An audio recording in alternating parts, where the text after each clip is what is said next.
A Secretaria de Estado de Defesa Social apresentou hoje o sistema de rastreamento veicular de viaturas das polícias civil e militar.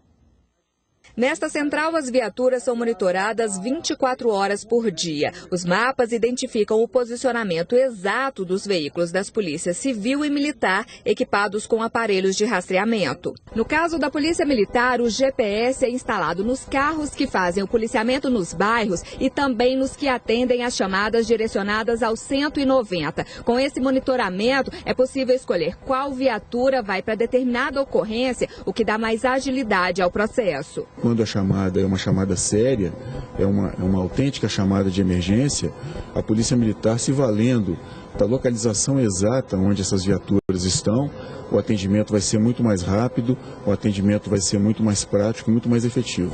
Hoje, mais de 1.600 viaturas das polícias civil e militar têm GPS. Até setembro, serão 2.500, 300 da Polícia Civil, rabecões, viaturas de perícia e unidades especializadas. Imagine você, às vezes o rabecão sai daqui para pegar um corpo em Neves. Naquele caminho tem um outro corpo e ele não sabe. Nós podemos acionar e ele fazer aquele atendimento imediato. Então facilita muito. Além de reduzir o tempo de espera da população, o rastreamento também otimiza a utilização dos recursos. Uma delegacia virtual que vai desonerar também a Polícia Militar e a Polícia Civil da elaboração de várias ocorrências, que vai chegar a quase 30% das ocorrências para se dedicar à atividade precípua de ostensividade de rua. É outro ponto importante. Então, hoje aqui nós estamos muito felizes que a experiência está sendo altamente exitosa. Estamos com cerca de 1.500, 1.600 viaturas já com o GPS implantado e chegaremos a toda a grande BH a 2.500 ainda esse ano. A polícia concluiu o inquérito do caso da criança de 8 anos que morreu afogada em um clube na região da Pampulha em janeiro deste ano. O presidente, o vice e o diretor foram indiciados por homicídio com dolo eventual, quando não há intenção de matar, mas se assume o risco. De acordo com as investigações, uma obra irregular no tubo de sucção da piscina infantil teria causado a morte da criança. Testes feitos no local comprovaram que a pressão exercida pelo tubo era desproporcional. A obra, realizada em meados de 2011, foi supervisionada pelo diretor do clube, que também é engenheiro civil, e teve o aval do presidente da época e do vice, que é o atual presidente. O inquérito foi encaminhado à justiça, mas ainda não há data prevista para o julgamento. Parentes e amigos do mineiro morto em Torino, na Itália, buscam recursos para fazer o traslado do corpo para Ipatinga, no Vale do Aço. A mãe de Anderson Vasconcelos Pimentel recebeu a notícia da morte do filho no último domingo. Dona Tilsa não cansa de olhar as fotos de Anderson ainda no Brasil, pouco antes dele embarcar para a Itália. São nessas lembranças que ela se apega. De acordo com a família, o Anderson morreu após cair do 5º andar do prédio onde ele morava, em Torino, na Itália. O brasileiro vivia no país há aproximadamente 8 anos. Ele morava com a namorada italiana e tentava entrar no imóvel pelo lado de fora, usando o apoio de um tubo de aquecimento. Desde que foi embora, o Anderson não voltou ao Brasil. A família ainda não conseguiu trazer o corpo. Segundo Dona Tilsa, o valor do traslado é R$15 mil. O Itamaraty informou que oferece apenas assistência nas questões burocráticas para o transporte do corpo. Desempregada, a mãe de Anderson disse que é o marido dela quem sustenta a casa com a venda de materiais recicláveis que ele mesmo cata. A esperança de Dona Tilsa está numa campanha divulgada pela internet por meio de uma rede social. Ficou para lá esses anos todos. Eu imagino que tinha muita vontade de vir também, né? Mas não conseguiu, então, pelo menos, pela última vez, a despedida, né, fazer um sepultamento digno que todo ser humano merece. Médicos suspeitos de retirar ilegalmente as córneas e os rins de um homem de 41 anos em 2011 foram ouvidos hoje em audiência.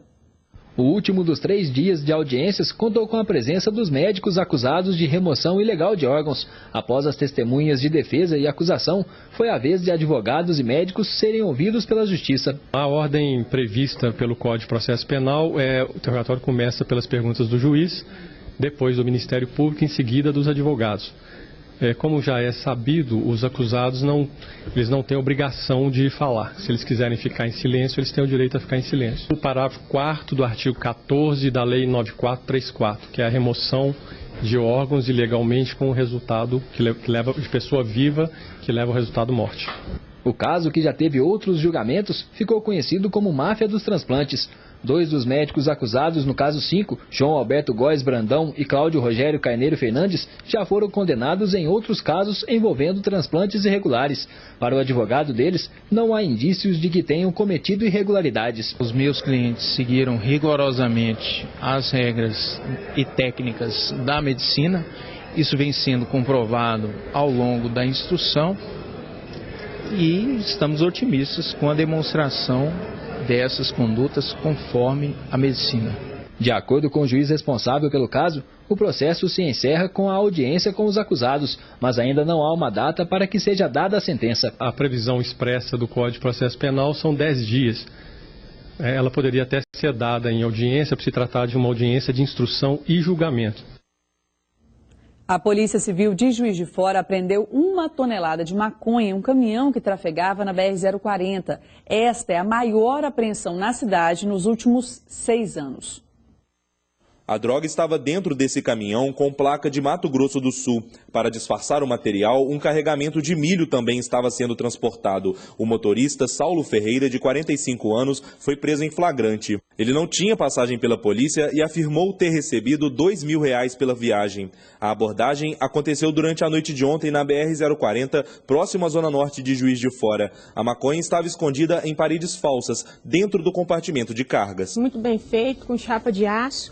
Muito difícil acesso dos policiais chegarem nessa substância, com parafusos específicos, cobertos com silicone e pintado de tinta preta. De acordo com os policiais, outros 3 veículos auxiliavam o transporte da droga. Em um deles estaria o receptor da carga, que conseguiu fugir. Essa é a maior apreensão feita pela Polícia Civil em Juiz de Fora desde 2008. Traficantes e policiais chegaram a trocar tiros no momento da abordagem, mas ninguém ficou ferido. Segundo as investigações, a carga veio do Mato Grosso do Sul. Os 1.000 quilos de maconha abasteceriam Juiz de Fora e outras cidades da região. A polícia agora segue as investigações para prender os donos da droga. Ela seria distribuído não apenas em Juiz de Fora, mas em toda a região da Zona da Mata. Daí a importância da operação, né, para cortar o fornecimento já na sua base. A seguir, as novidades na reapresentação do Cruzeiro e ainda a corrida contra o tempo nas lojas de BH antes do fim do Mundial. Os detalhes daqui a pouquinho. Volto já. Jornal Band Minas.